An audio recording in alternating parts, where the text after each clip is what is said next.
Welcome back to Mass Effect 2 Legendary Edition. Uh, Apparently, I forgot to purchase this upgrade before. Omnitool upgrade 20% cooldown on tech abilities. Most Omnitools are tuned to have an effective lifespan of 10 years or more for precision work, and up to 50 for more general tasks. Disabling most safety protocols and installing an experimental power core improves efficiency but reduces the expected operating lifespan by a factor of 20, which is fine because just buy new Omnitools.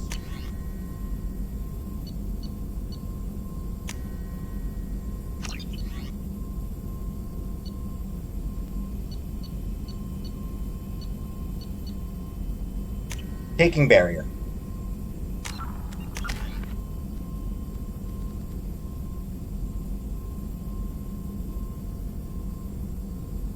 Mass effect shield that lasts a few seconds and can absorb a large amount of damage. 60 seconds is a pretty long time, frankly. Does have a big recharge time, full 12-second recharge time, which is kind of a lot. And shield strength 25% of maximum, which right now my barrier is not as good as might wish it could be.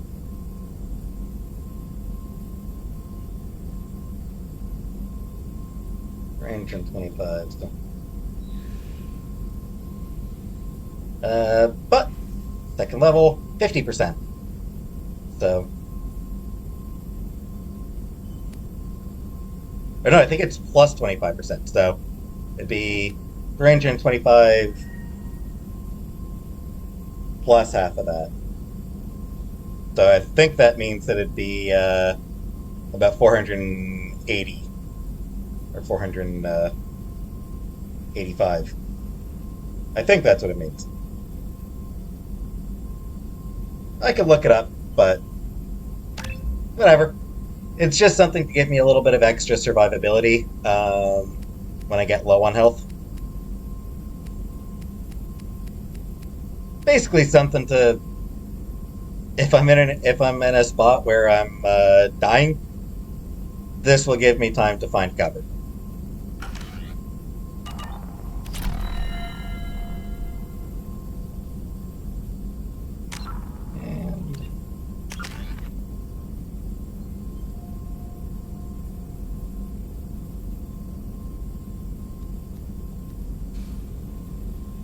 I don't think I really need to redo any of my powers.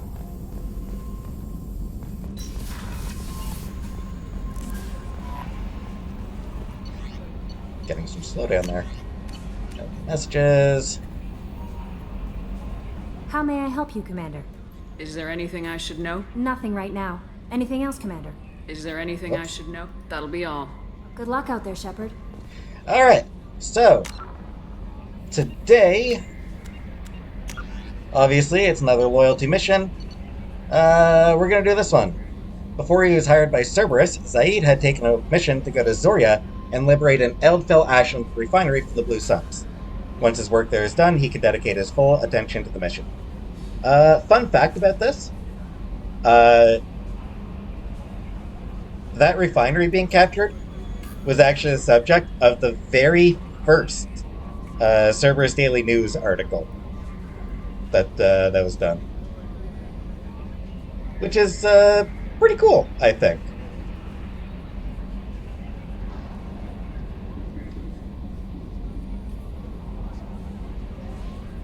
And then, yeah, it took until the fourth article for them to start talking about Cerberus being evil. So they didn't really wait long to start getting that in.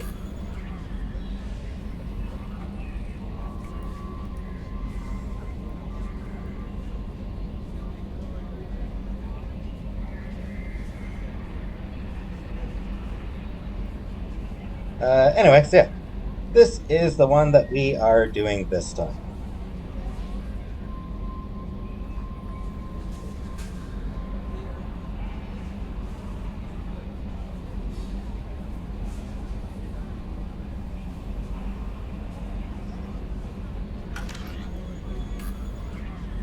So, let's go. And once I'm down there, I will get into the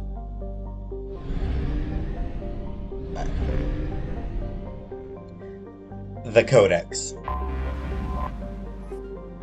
Vecchio. Vecchio is a moderately sized terrestrial world with a thin, hot atmosphere of carbon dioxide and nitrogen. Initial surveys found trace amounts of iridium, but little else of interest in the silicate desert sands that cover much of the surface of the planet. On a recent tour, the Alliance surveyor ship Coop, I'm gonna go say Coop, discovered a group of partial graves hidden in the equatorial mountain ranges. The ancient skeletons in the burial sites are obviously humanoid, but incomplete and poorly preserved, which has made them difficult to identify. Fragments of primitive ceramic grave goods were also found nearby. This raises further questions about who once traveled to this inhospitable planet, since the closest garden world, Volturno, has no intelligent life. Human universities are planning further archaeological investigations. Pretty interesting stuff. Probe launched.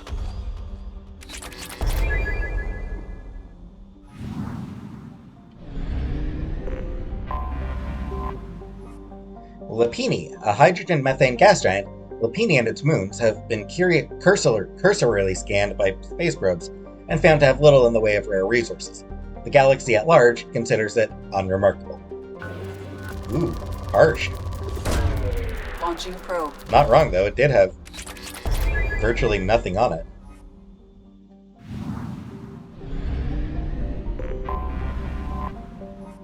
Volturno, a so-called super-Earth, Volturno is home to organic life, but is nevertheless uninhabitable for the near future. Currently in an ice age, most of the planet, from the latitude of 30 degrees north or south, is a frozen wasteland, and so most organic life, limited to algae and lichens, resides near the equator. The strong gravity prevents any sapient species but Alcor from thriving on the planet, and the Alcor cannot breathe the planet's atmosphere, which contains lethal amounts of carbon dioxide in addition to its oxygen. Small packs of Vorcha squatters are attempting to take the planet for themselves illegally, but most of them live miserable existences in the planet's crushing gravity and die from falls and medical complications. Only terraforming on a massive scale would turn Volturno into a habitable world, and the Alcor lack the political capital with the Citadel Council to begin such an effort. Well, someday. Probe launched. I'm sure they'll get the opportunity someday.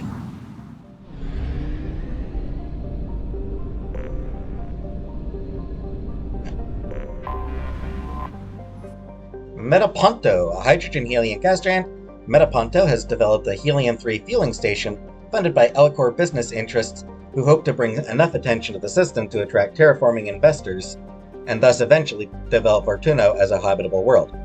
Thus far, they have met with little success. Probe launched.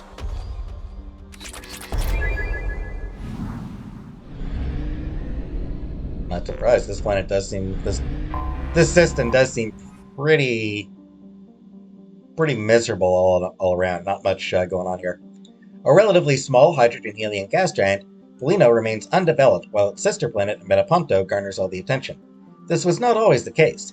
In 2180, news stories seeded throughout the extranet claimed that Element Zero was being found on Polino's moons in record loads. This turned out to be a scam spread by the Dunawarachan Consortium, an Alcor corporation trying to scare up investors. After a small fleet of space probes scouted the area, the hype quickly deflated, and the myth only persists now in unwanted extranet email messages. Probe away. Yeah. Nature of sentient life, you'll always get those types of messages. For some reason, it wasn't letting me move away from that planet. Couldn't leave orbit. Oh, my B button isn't developing problems. Not like I use it much, but still.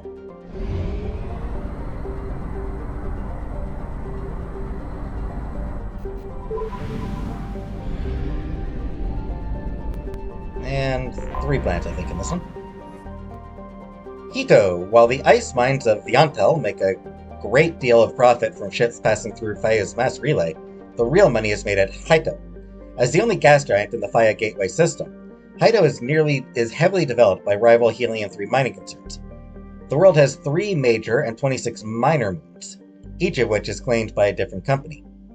Those based on moons deeper into the gravity well tend to specialize on Helium-3 extraction and refining, while those on the farther moons specialize in refueling services and shipments. The local economy is driven by black marketeering, backroom deals, and cutthroat business. Each company attempts to sabotage its rivals' facilities while protecting their own moon. This has led to open corporate warfare 3 times in the last century. All the major mercenary groups have offices in the Haito planetary system, though the Blue Suns enjoy a home team advantage, shipping in cheap logistical supplies from Zoria. Population 950,000. No capital, the largest port is Shoal Prime. Launching probe. Yeah, not much going on the planet itself, looks like.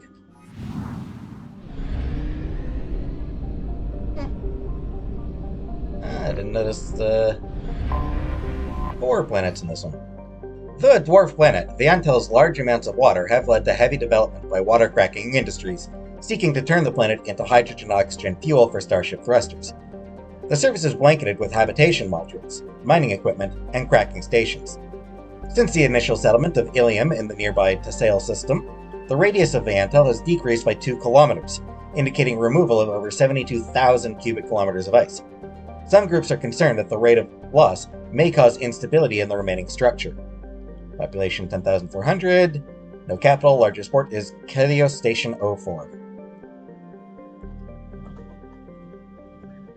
Man, that's impressive. They have shrunk the planet.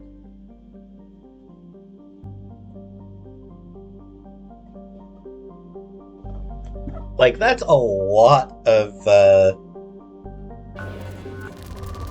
mining going on to actually shrink a planet.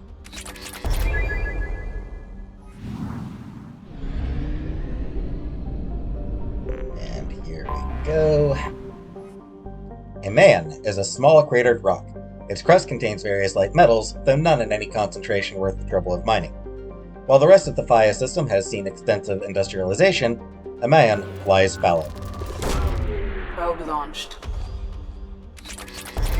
Definitely a lot of resources there, though.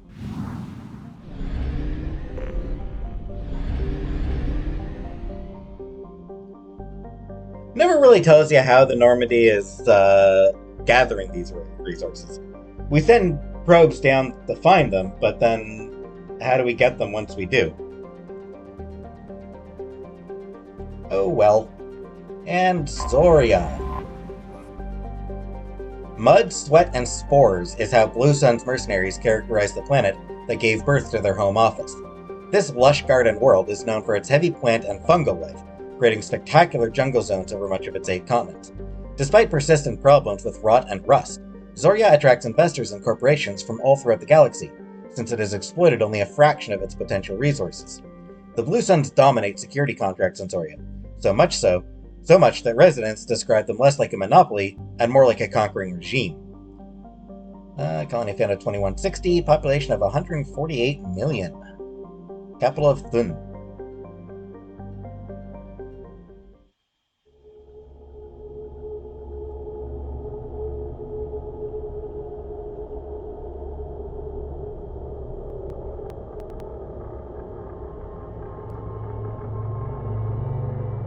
Alright, gotta bring Zaid.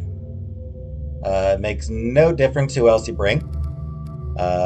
I've barely used Grunt. Have I used Grunt at all yet?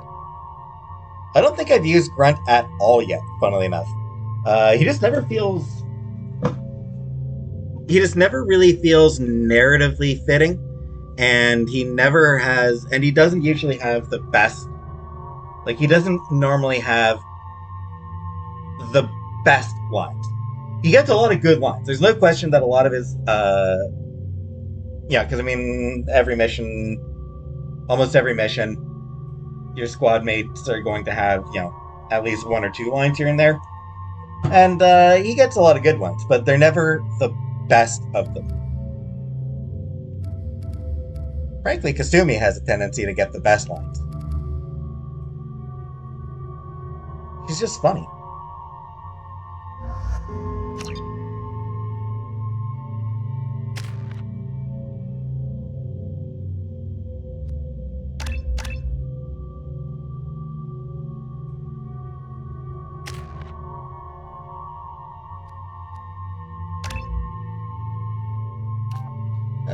Zaid's expert combat knowledge increases weapon damage even further. Clearly been a while since I've used Zaid, too. Zaid's turn survival instincts increases offensive health. More damage.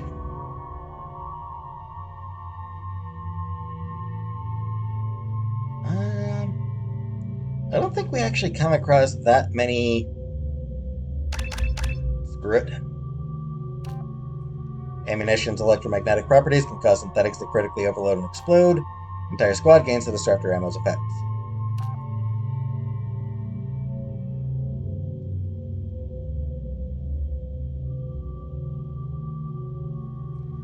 Shield and synthetic damage. I don't think there... Well, there are some shields, actually. There are some shields. Mechs. Not many mechs on this mission. I know there is at least one.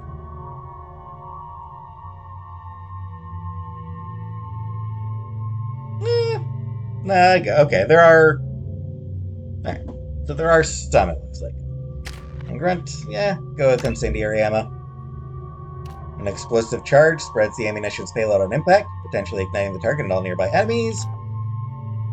And very literal crossfire. Inferno. Yeah, Inferno ammo. 60% of weapon damage, burst radius of 3 meters.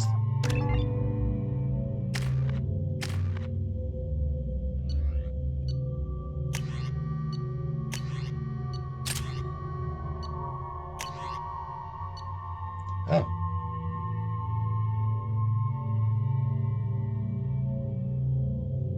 I never gave him his claymore, apparently.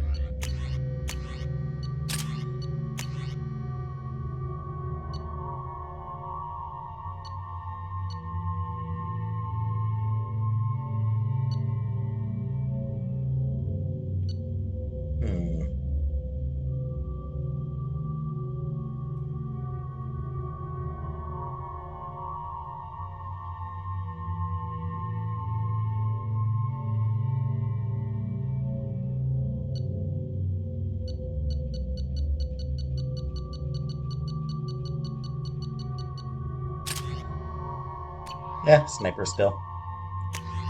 And,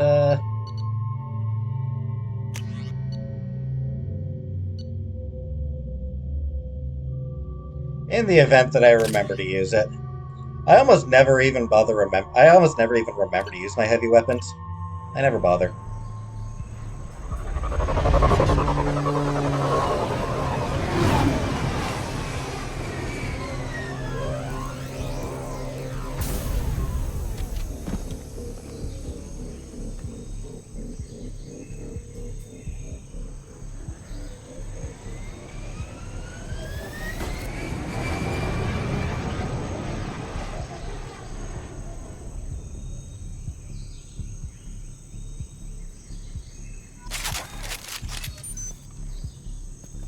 Tapping into Blue Sun's communications. Stay tight and look out for ambushes.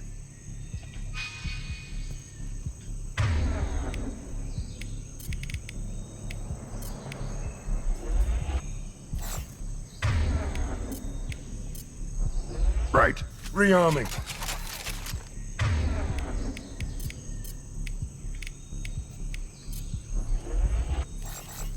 Just get it on both their weapons.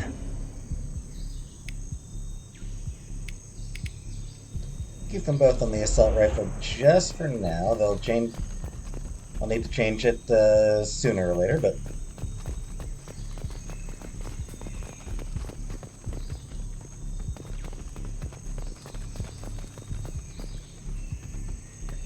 lovely planet. Yeah, I was pretty sure there was nothing up here, but I want to make sure.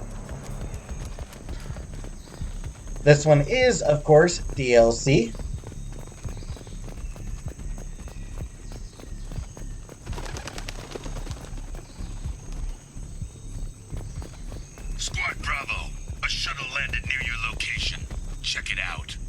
Here we go. Keep close.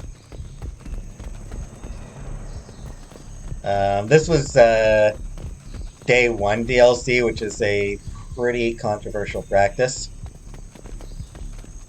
Shot in the back and left to rot. That's definitely Vito's style. Let's push ahead.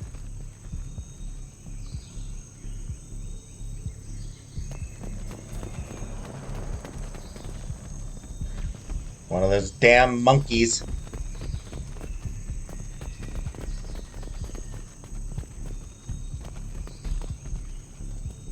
So tempted to just shoot this damn thing. The game doesn't even let you shoot it. Command to Bravo. Weak. Take a position. Likely these people are not runaways.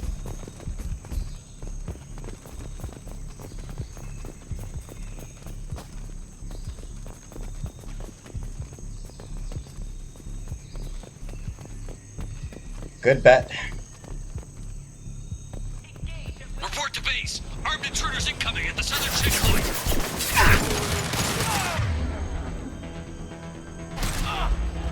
Weakling!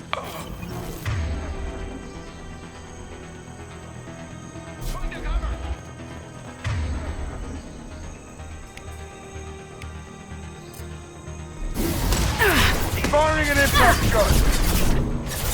That was pretty.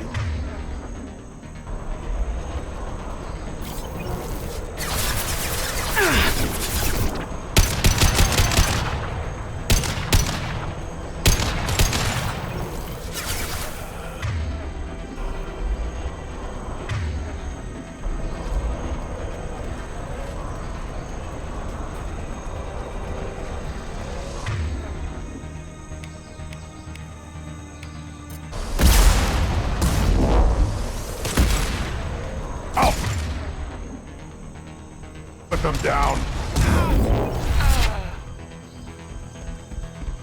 I feel like there might be some more might come up around here. Maybe not. Reinforcements incoming. We got your backs. There they are. Hostile!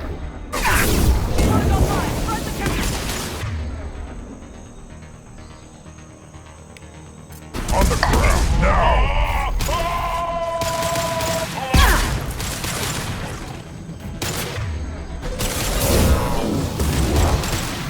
Throw the shreds out there.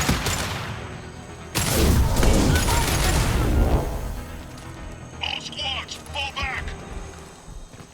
Aw. Cowards.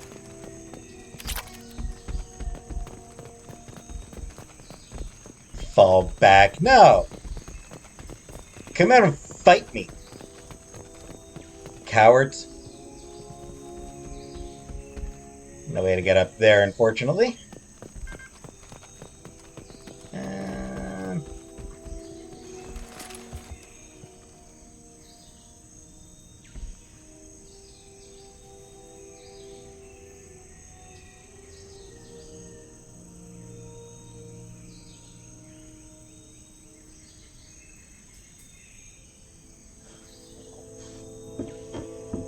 Alright. Keep moving then.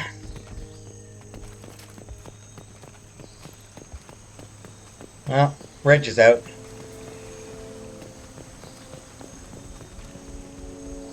But they weren't smart enough to deactivate the bridge controls. Even if they were, it would be possible to hop over there and shimmy along that that pipe.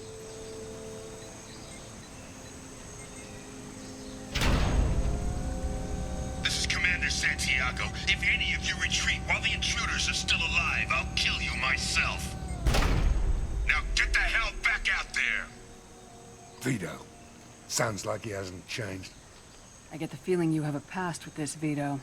I knew he was a sadistic bastard back when we started the Blue Suns. The Suns only got meaner after he staged his little coup 20 years ago. So yeah, we have a past. Yeah. Why didn't anyone tell me you founded the Blue Suns? Because it's not common knowledge. Vito wiped me out of the records. He ran the books, I led the men. Worked real well for a while. Then Vito decided to start hiring Batarians. Cheaper labor, he said. Goddamn terrorists, I said. 20 years is a long time to hold a grudge. A grudge? Vito turned my men against me. He paid 6 of them to restrain me while he put a gun to my head and pulled the trigger. For 20 years, I've seen that bastard every time I closed my eyes. Every time I sighted down on a target. Every time I heard a gunshot. Don't you call that a goddamn grudge? Zaid's response is You great survived here. a gunshot to the head? Yeah.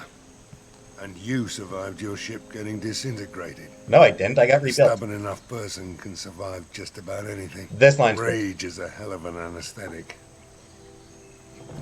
I really like that line. We better get moving. That said,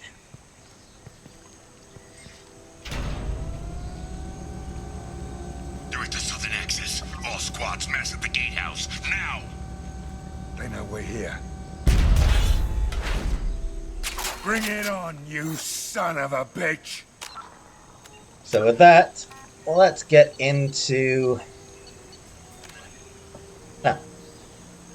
Planet Zoria. Bring firearms and antihistamines, is what veteran guides say about this lush garden world. First colonized in 2160, Zoria's temperate and tropical zones are overrun with plants and fungi of all kinds. As a result, the air in most habitable areas is choked with pollen and spores that range from benign to deadly. The scattered colonies across the planet have resorted to clear-cutting and slash-and-burn farming to create habitable zones, and the more rural areas, where the spores are thickest, are populated only by vorcha. Lax ecological laws allow mining and manufacturing industries to flourish and pollute cheaply, as the planet's carrying capacity far outstrips the current size of its colonies. Zoria is also home to the Blue Suns Mercenary Company, who dominate the colony's security force. The Suns enjoy nearly unlimited influence with local politicians and judges, ensuring no other private military contractors can compete with them economically. Nearly every colony has a Suns recruiting station, if not a training camp, though this has hardly made the planet any safer. Piracy, drugs and vice, and political violence are commonplace.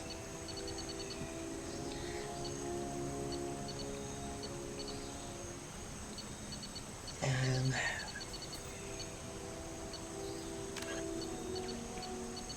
give me a second, I could swear that there was...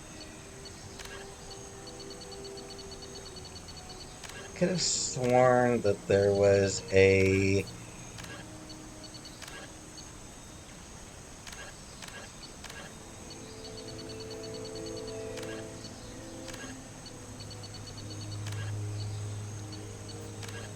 maybe I'm wrong.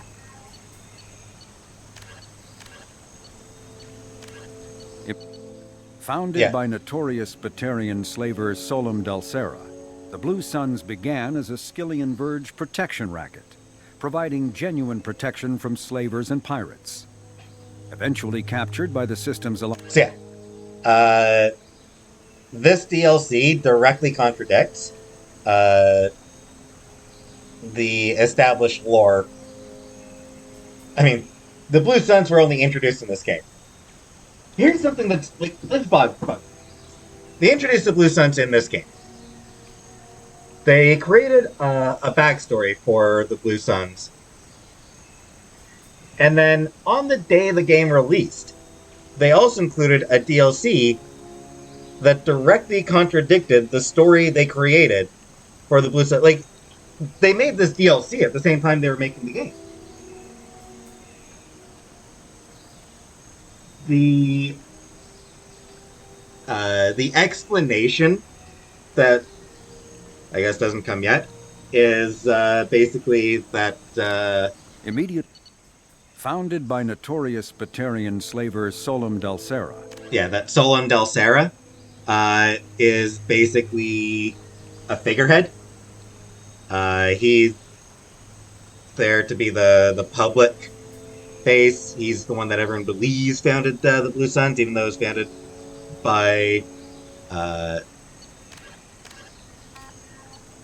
was founded by humans.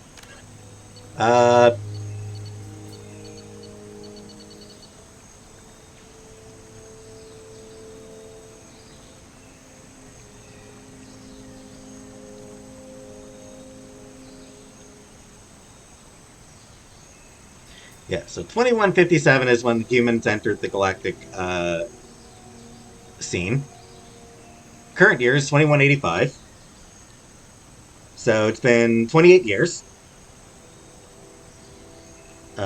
So apparently, within the first, like, 5 years, like, just a couple years after humans uh, entered the galactic, uh, what's it? The galactic community. Within that time frame, they managed to establish. Yeah, so it was founded in 2160. 3 years after humanity entered the galactic stage. 3 years after they found out that aliens actually exist. It took 3 years for them to establish what would become one of the biggest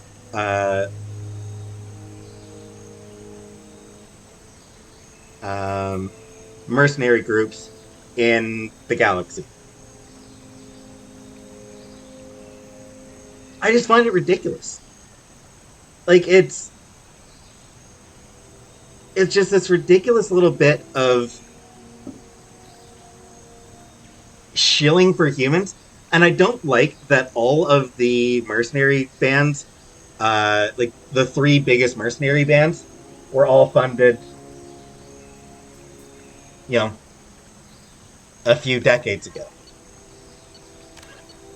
What was the Eclipse Bandit? Originally a small Terminus Systems Vorcha gang, Yeah, the we don't Blood know Pact when was they were established. The original Eclipse. brainchild of Asari Commando Jonas Sideris. Eclipse was incorporated as a proactive security company.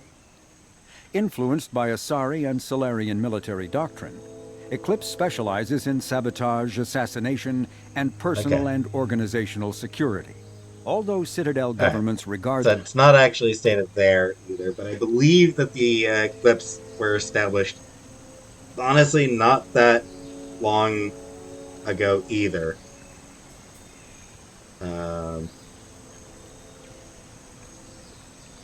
want to see if it does.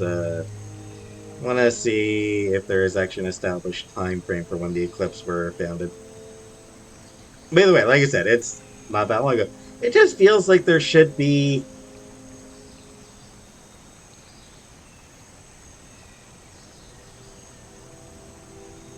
Like, there should be some who've been around for a long ass time, you know?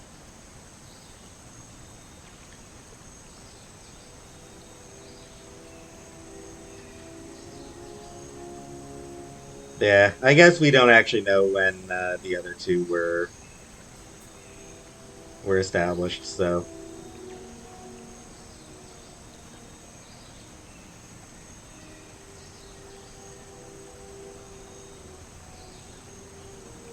But either way, I maintain that that humanity establishing the Blue Suns as, like, the biggest mercenary, or one of the biggest mercenary groups, 3 years after humanity even became aware that aliens exist. I don't like that.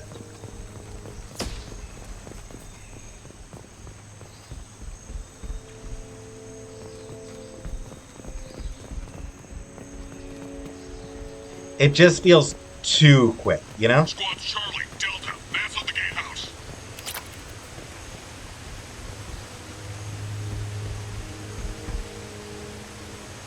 Nice waterfalls here.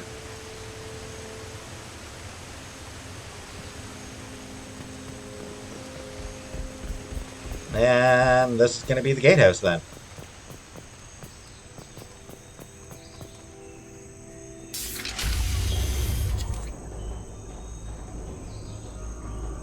Zaid Masani, you finally tracked me down. Vito.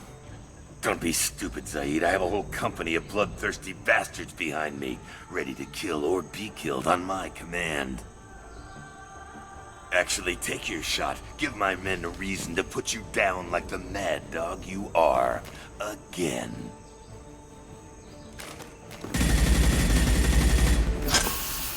What was that? Gone nearsighted, old friend. Burn, you son of a bitch.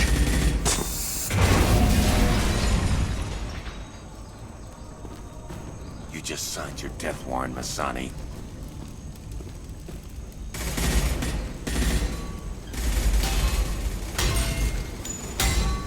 What the hell are you doing?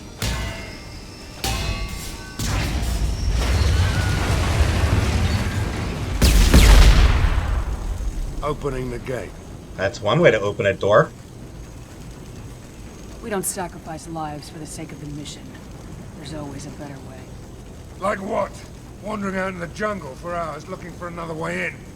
You want to waste time out here? Go ahead. I'm gonna kill you. Paragon. Endangering lives and the mission for your own selfish revenge. You really want to do this, Shepard? I ought to knock you the hell out. And thanks to you, we have a burning refinery to save. Let these people burn. Vito dies, whatever the cost. Yeah, that's not happening.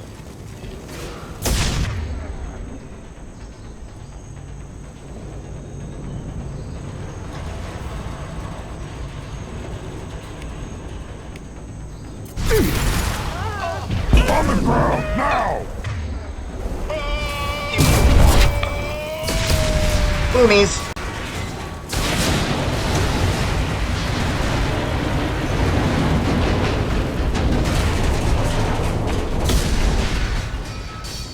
It's a nice view as the planet, as the refinery burns.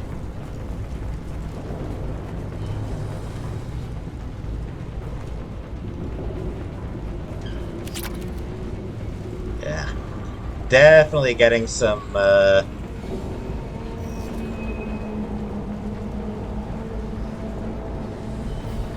frame rate issues here. Boop.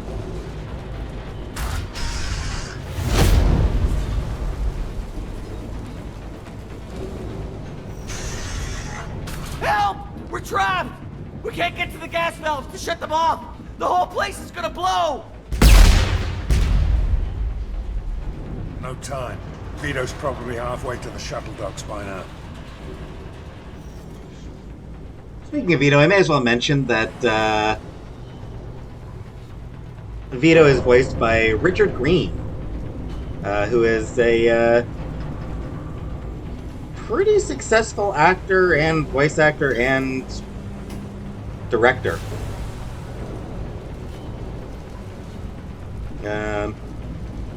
He's done a lot of stuff.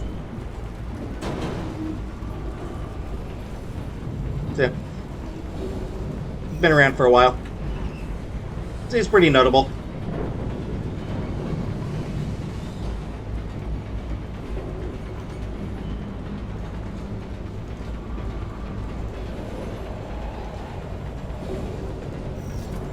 And, You're willing to watch these people die?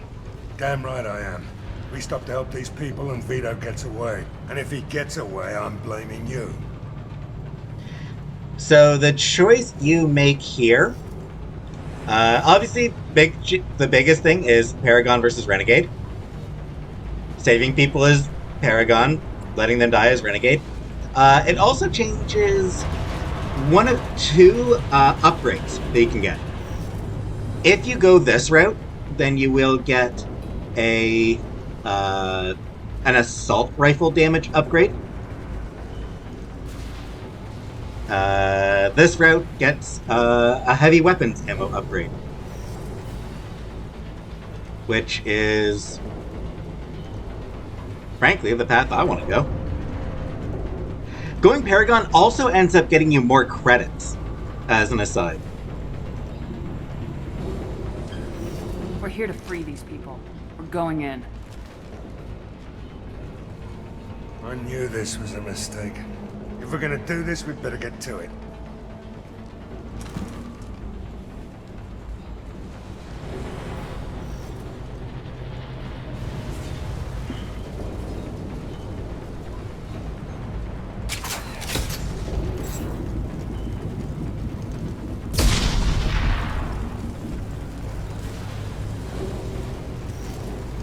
$17 Paragon.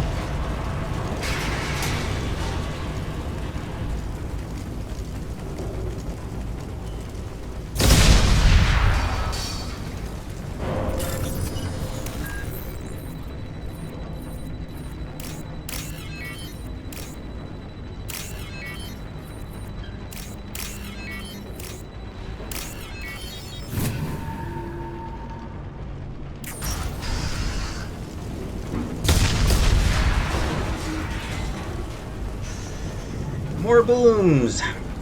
Good times.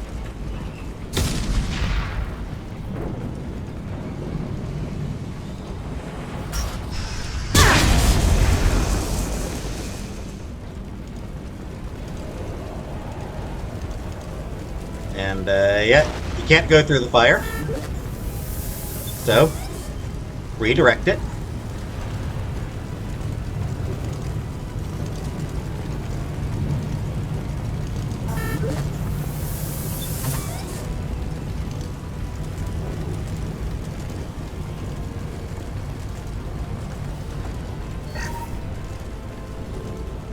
Alright, some salvage.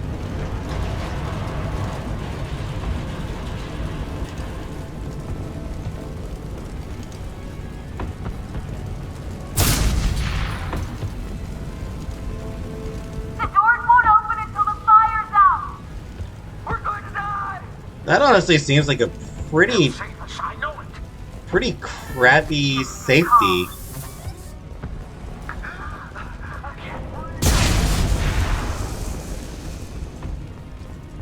Like, that doesn't seem like a very good safety system.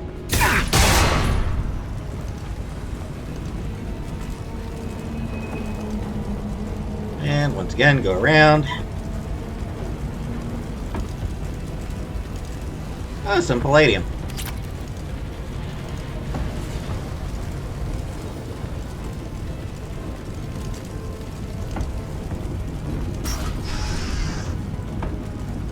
And You can use this. yes, we can. That will unlock the final heavy weapon. You'll see when I do Grunt's loyalty mission, I may end up using that new heavy weapon.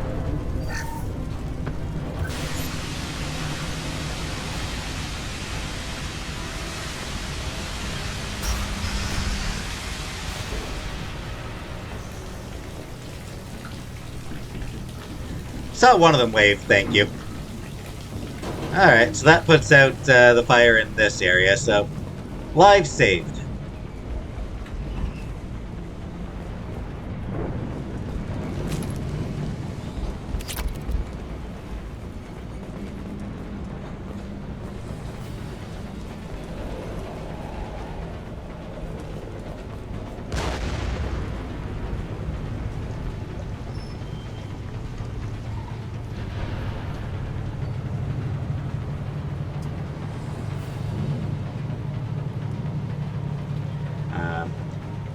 Obviously, if you went the other path, then you do end up having to fight on that other path. This, I believe, is where the two paths converge.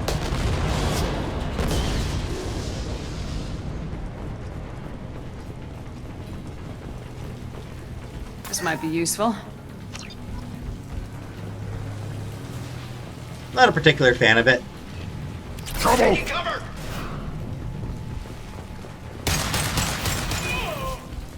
This'll put him down! Alright, there, let's Fire! go. I mean, there is some satisfaction in it. Suffers a little bit from the fact that it is very much a close-range weapon. There's really no,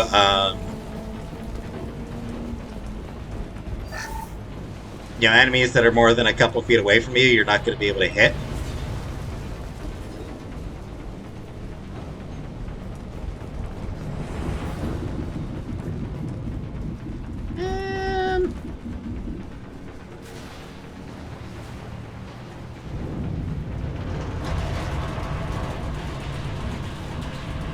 There's supposed to be a data pad somewhere around here. Oh. Or was that the data pad? Did I already grab the data pad?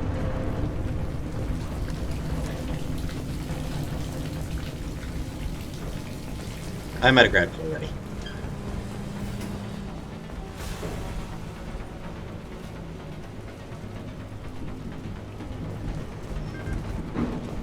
So yeah, I'll keep this for now.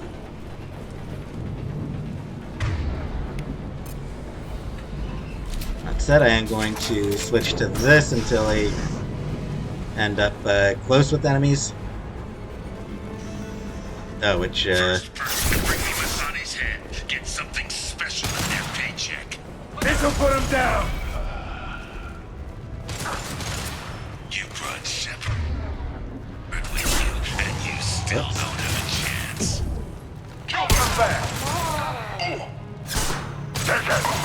I took your blue sons. I took your life. Now I'm taking it again. One more! Take a knee now, Zaid, and maybe I'll get this agreement.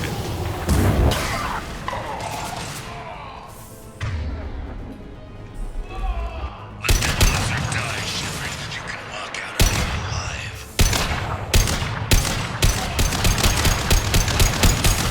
Never should have come here, Zaid. Did you forget who you were dealing with?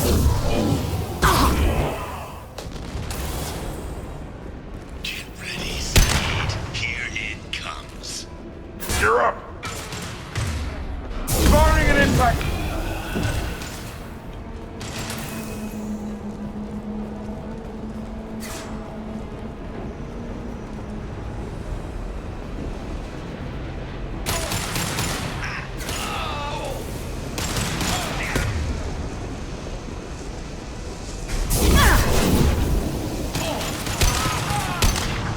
Good shot!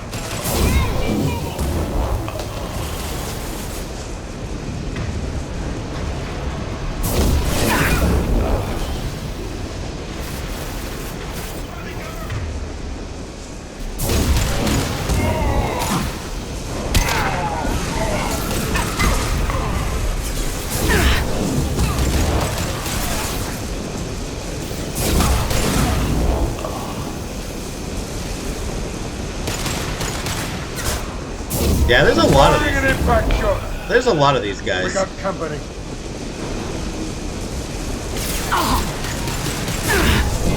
Just die already. Stay down, you.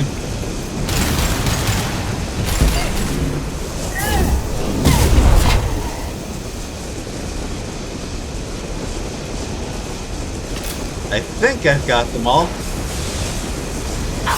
Except for that one.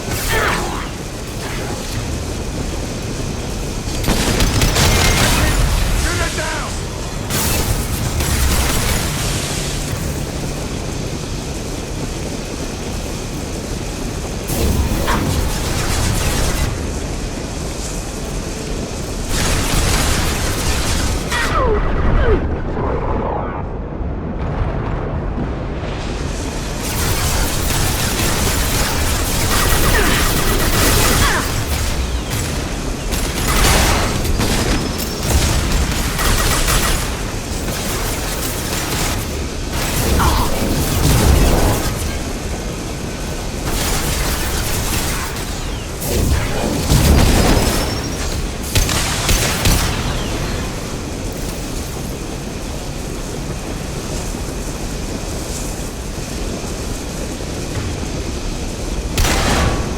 Oh, now it falls.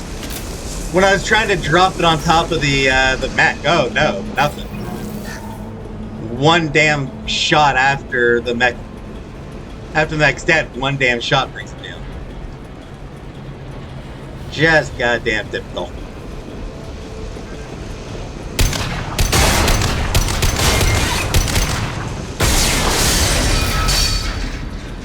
You're supposed to do that while fighting all the goons, but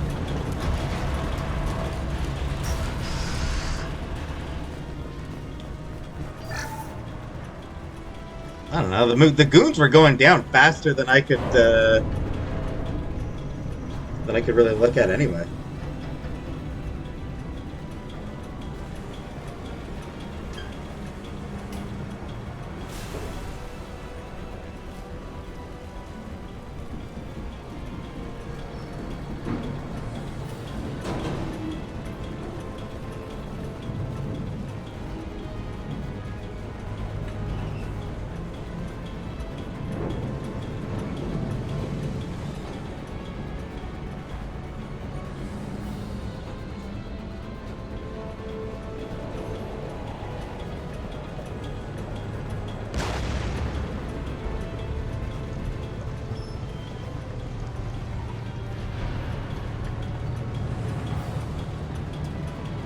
On a side note, it's actually possible, technically speaking, to skip this, to skip all the fighting.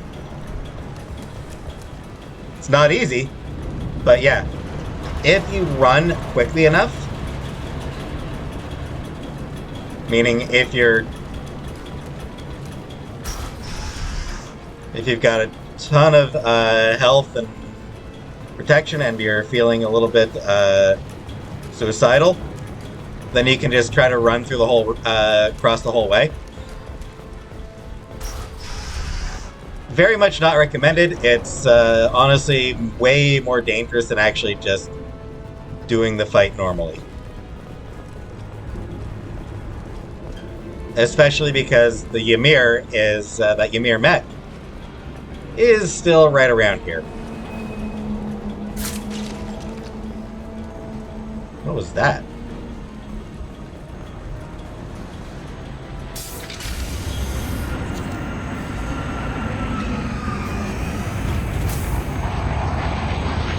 Not this time, Saeed, you son of a bitch.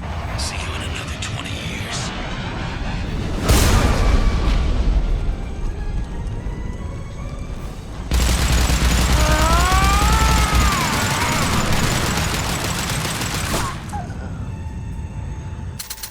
I love that look of oh crap on Vito's face.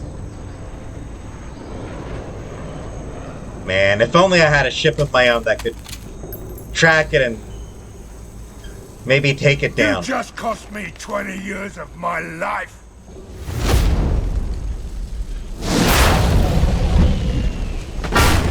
Ah, son of a bitch. Oh. Yeah, he You deserves it. started this fire, Zaid. It makes sense that you'll burn in it. Yeah, screw you. Now come on, get me out of this shithole. I'm not sure I need a man like you on my ship. If you didn't need me, Cerberus wouldn't have paid my fee. I'll do what I was paid to do. Nothing more, nothing less. Now stop screwing around. Let's go. So, I'm going to do a minor spoiler here.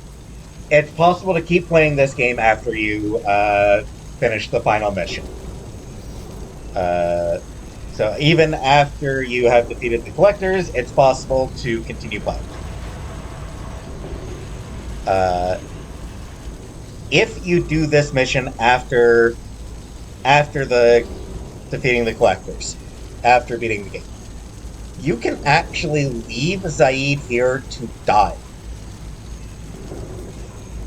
And in fact, it's a Paragon choice.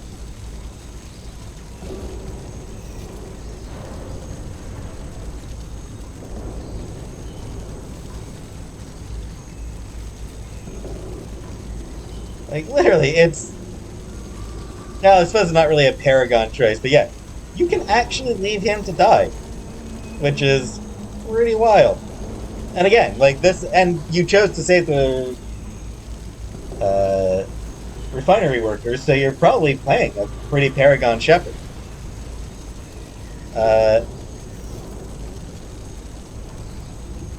And apparently, there was, they had considered the option of killing Zaid even if you did this before doing the final mission. You put your own goals ahead of the mission. It's not the way this works. I've survived this long watching my own back. No time to worry about anyone else. You're part of a team now, Zaid. There's no way we can do this unless we're all working together. You have a point. I'm not done with Vito, but I can put that behind me long enough to get your mission done. They always stand up like Let's that. get the So hell weird. out of here.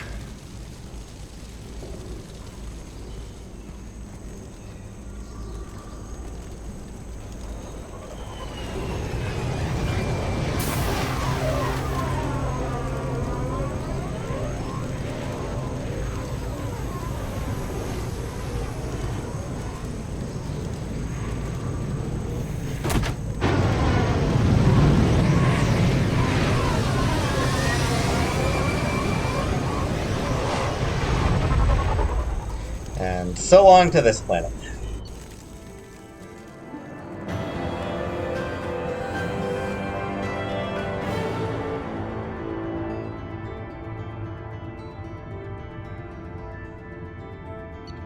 Eldfell Ashland Refinery on Zoria has been liberated, though the company will have to spend millions to rebuild.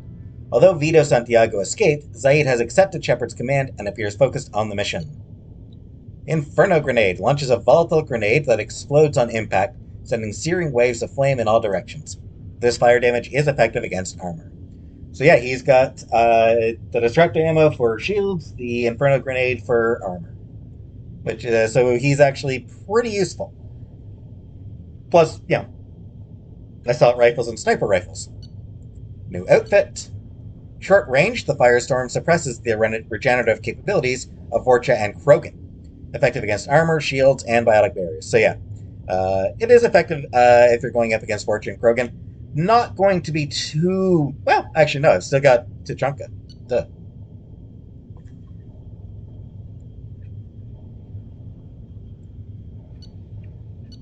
And 60,000 credits. If you take the Renegade path throughout the refinery and let the workers die, then you will catch up with Vito on the at the hangar bay, where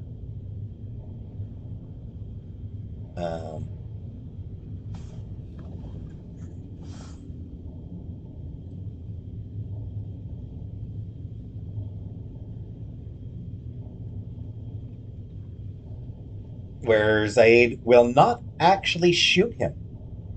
I think Vito like begs for his life or something like that. Zaid shoots at him but doesn't kill him. Instead, I think the shot just like knocks him down or something like that. Vito ends up like laying down in a pool of fuel. So Zaid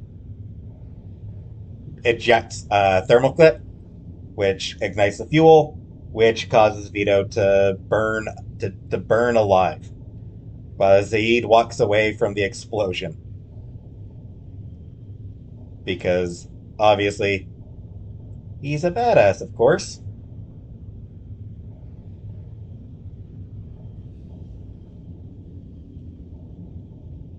But yeah, so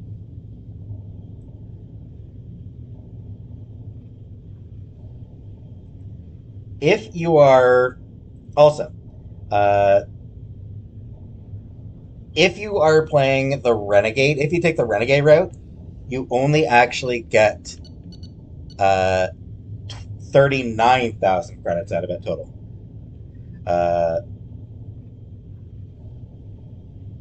Because you see there, it's not Cerberus funding, it's Eldfell Ashland Corporation funding.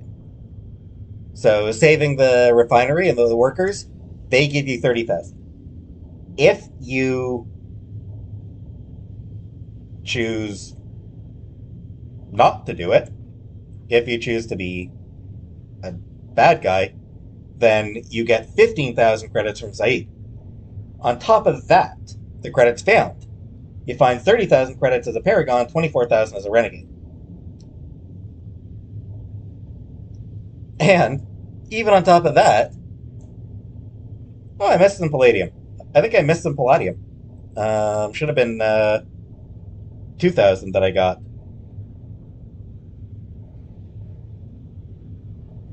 Oh well, doesn't matter.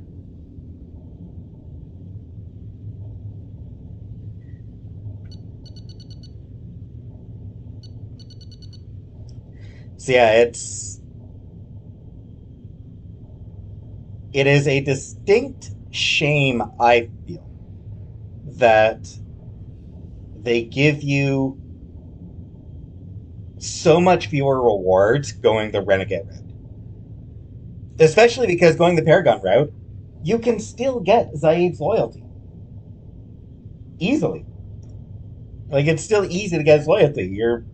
If you're playing a Paragon, you're probably going to have... Especially because you can do this very early on in the game. You can do this mission as soon as you get Zaid.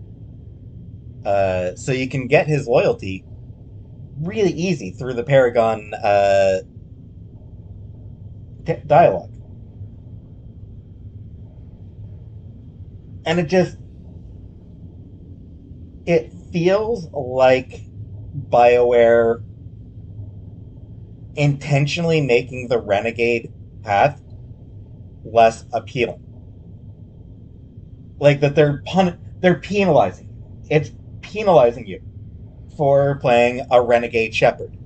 And the point of these games is supposed to be that both options are valid, whether Paragon or Renegade, that both are valid ways of completing the mission. But there are so few occasions where you suffer consequences for being Paragon. Like, there are very, very, very few instances where you get fewer rewards or worse rewards for being Paragon compared to Renegade. I mean, even the upgrades. Heavy weapon ammo is, I would argue, more useful than the assault rifle damage. No matter what class you're playing, I don't know, I feel like they should have found some way to balance it better.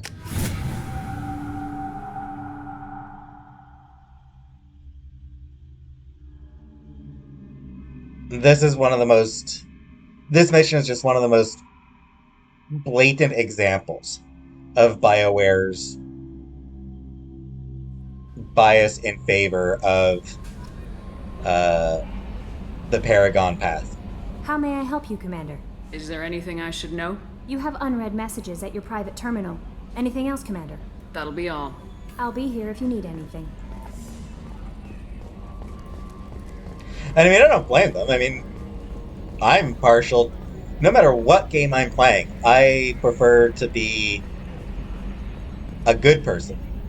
I feel bad. Commander. Jeez, damn frame rate. No matter what game I'm playing, if you have an option to be good or bad, I don't like taking the bad options. I don't like going that route. And I see a lot of people talk about how they just cannot play games that way. They cannot be renegades. They cannot be take evil paths. They can't be mean to people in video games.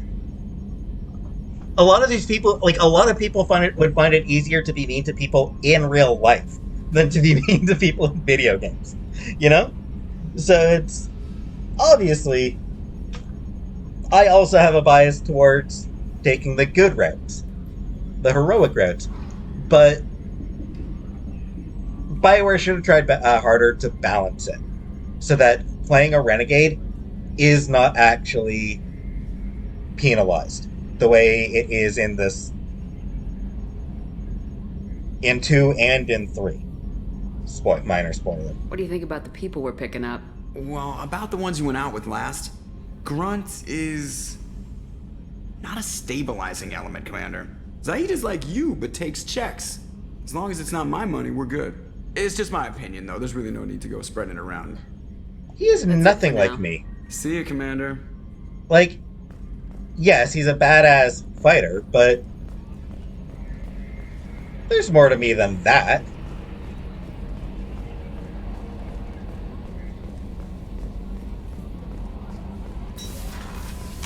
Yeah, were there any... Oh, here we go. Mercenaries...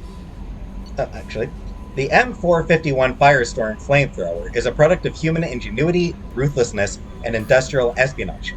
Its origin dates back to the 2160s, when human colonists, new planets, used flamethrowers to clear vegetation or ice. The fuels performed erratically on planets with extremely cold temperatures and differing air compositions from Earth.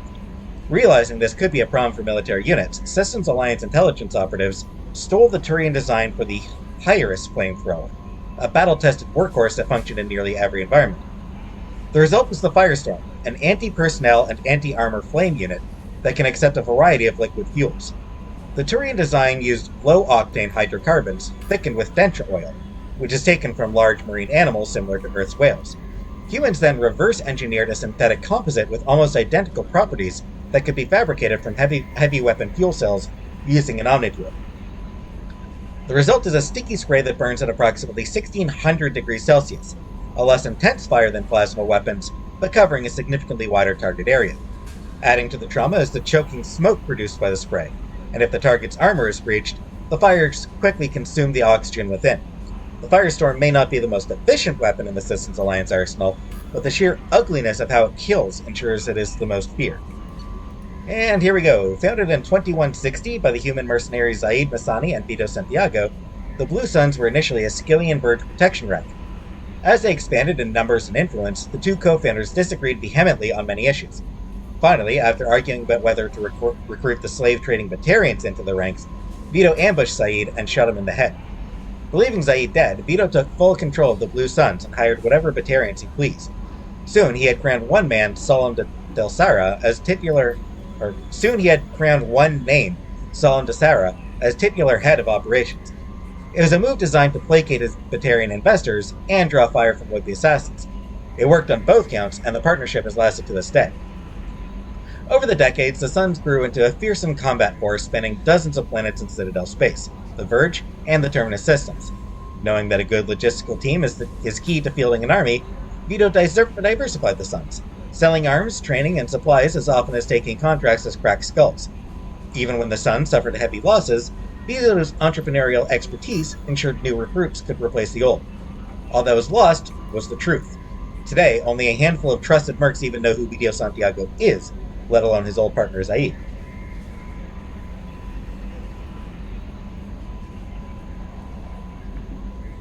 So yeah, I don't know. I'm still not a fan of that revelation. Tempted to put a point to the throat just so that I can get rid of all these just so I can get rid of that flashing up there. But I'm not.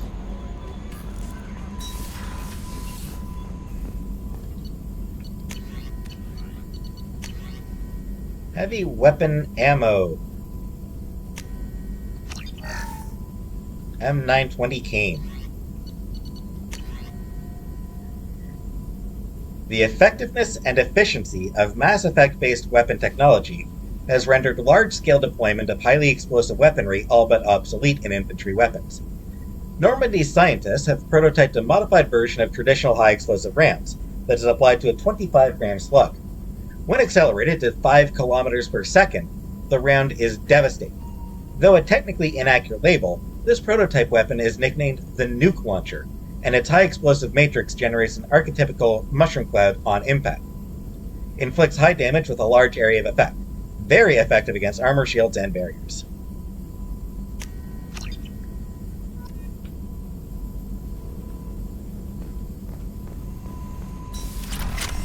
Alright. Commander, you've received a new message at your private terminal. Black and red. Better than his yellow, I feel.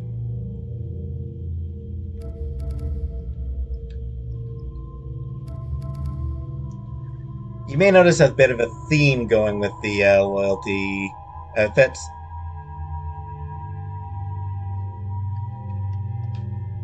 Black and red, black and red. Black, black. Yeah, they're pretty much all dust. All the loyalty outfits are pretty much just darker. What the hell? From Tombs. What the hell kind of game are you playing, Shepard? You did the buddy act when I had the gun on that Cerberus scientist, telling me you understood. Now I find out you're working for Cerberus? Tests were done on me that you can't even imagine. For years. Cerberus did them. They tortured me. They used me as a damn lab rat. And now you're teaming up with them like they're any other merc band? I've got my own team. I've got my own merc team now, Shepard. And I kill any Cerberus team I can find. If I run into you, don't expect any different. Yeah, we didn't really find out much about the experiments that were done on Tombs. They did inject Thresher Maw venom into his veins. So that was one of the things he mentioned, if you ask him. Thank you. From Leslie. I am Leslie. I was on Aya. The food made me sick. The doctors are helping me now. One doctor knows Jacob. He says he can tell you this. He could write this for me, but I want to do it. I need to use my words. My words are coming back. I can talk well. Reading is hard, but I am getting better. I have to get better. Taylor wanted me like this. He wanted my words gone. I have to show him that he lost. I am not weak. He did things to me, and he can't now. He can't take away my words. He can't make me not me anymore. Because you and Jacob stopped him. Thank you, Leslie.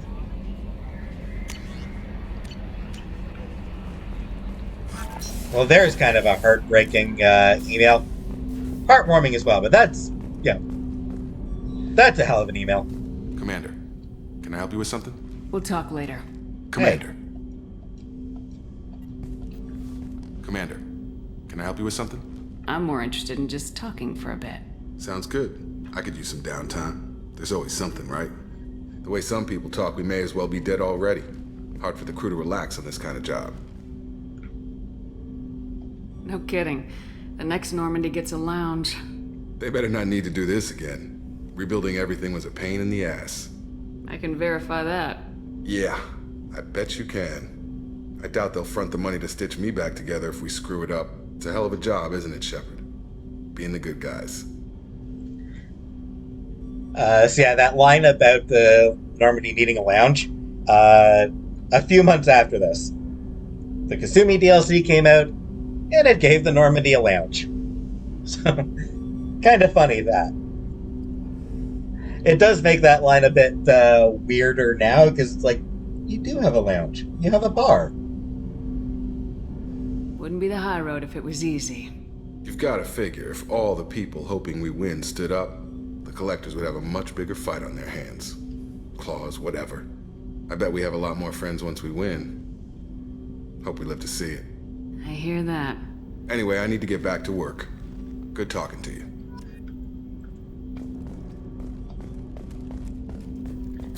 I don't know if there's much more to get from Jacob. Yeah, Kasumi might have something new to say.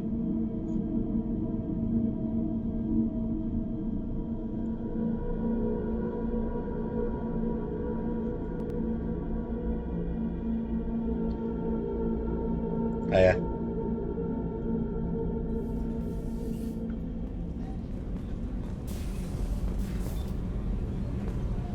Yeah, it mentions that you get an experience bonus on future characters after you beat this game, but honestly, you don't really need it.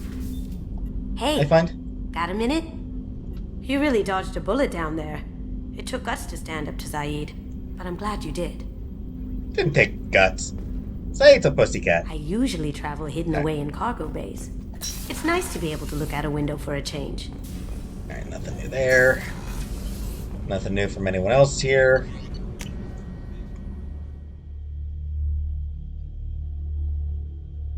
Doubt anyone down here aside. Yeah, no, Grunt won't, Jack won't, Tally won't. And I don't think that Ken and Gabby. Kenny and Gab. Ken and Gabby, they've got nothing. But quick chat with Zaid. Back for another lesson. Hell of a mission down there on Zoria. Can't believe Vito got away. 20 years of tracking gone, just like that. But I gotta let that go. We have more important things to do. Glad you realized I was it. shadowing this rookie on an infiltration run to an Eclipse base on Tatus. Good kid, but he had no business handling a rifle. In the shuttle on the way down, he puked in his helmet. We hit some turbulence, and with all the crap sloshing around, he thought he'd been shot in the head. Went back to the Alliance. Here he's a governor now. I love how contemptuous he is when he says, here he's a governor. Anyway, now, with Zaid's loyalty, now you are ready for this story. Hey, don't touch. That rifle's older than you are. I call her Jessie. That's my lucky charm. More men have been killed with that gun than died in the Skillian Blitz. The day I laid her to rest was the saddest day of my life. I'd give up every weapon I own for one more mission with that shitty old rifle. I was down and out when I found that gun. Jessie was the first weapon I got my hands on. Took her everywhere. She didn't have much punch, but reliable as all hell. She'd already been through a lot by the time I got her. Still, I never had to re-sight her once. Damn good rifle.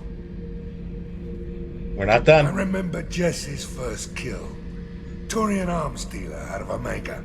I ran through miles of filth and rust to hunt him down. When I finally cornered him, that gun was caked in 2 inches of the foulest sludge you can imagine. But Jessie wanted that Turian dead, so 2 shots, and he died right there.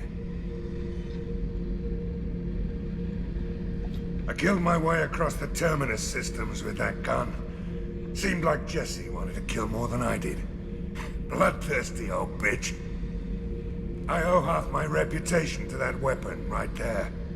Anytime someone calls me ruthless, relentless, they're talking about that rifle. I don't take Jessie into battle anymore. Had to retire her about 5 years ago. I was hunting down this Batarian slaver. Forgot his name. Not important. Carved my way through 100 Batarian mooks. I don't remember injecting a clip once. Jessie just kept firing. Reached the slaver and he got in my face, so I went to blow him away and nothing. The old bitch had finally jammed. So I smashed his face in with the butt of the gun and called in the job. After that, Jessie couldn't be fixed. Nothing anyone could do. Like she'd finally had enough blood and was ready to rest. Been resting ever since.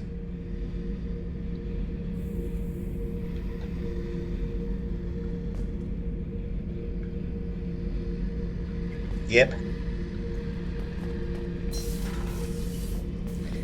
I salute you, Jessie.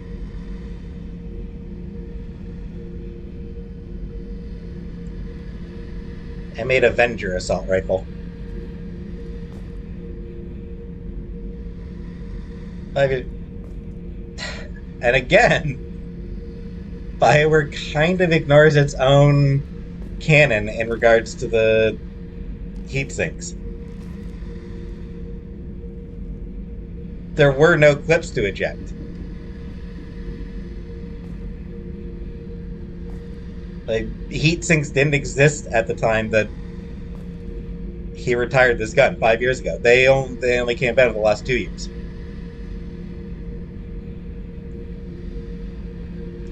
But anyway, Jessie, I salute you. And that makes this a good spot to end this. Oh. The M920 Kane is a portable particle accelerator surrounding an array of dust-form element zero chambers. This weapon prototype subjects its EZO to extreme positive and negative currents to project mass effect fields.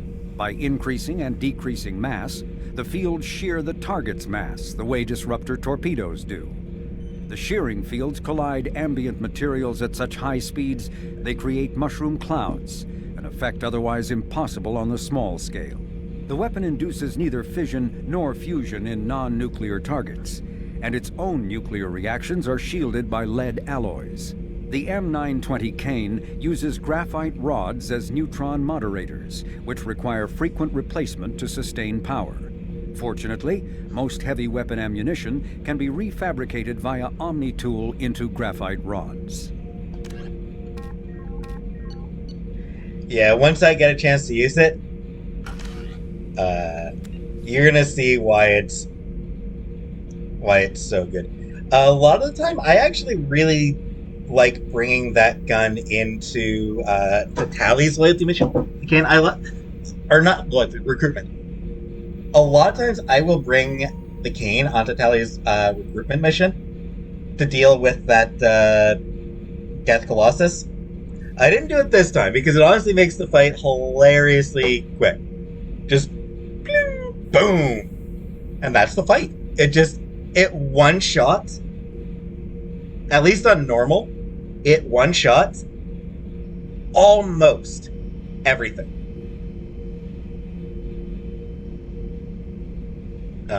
So yeah, it's great. Anyway, that's it for this episode. We'll end the episode honoring Jesse's rest. But thanks for watching, and I will see you next time.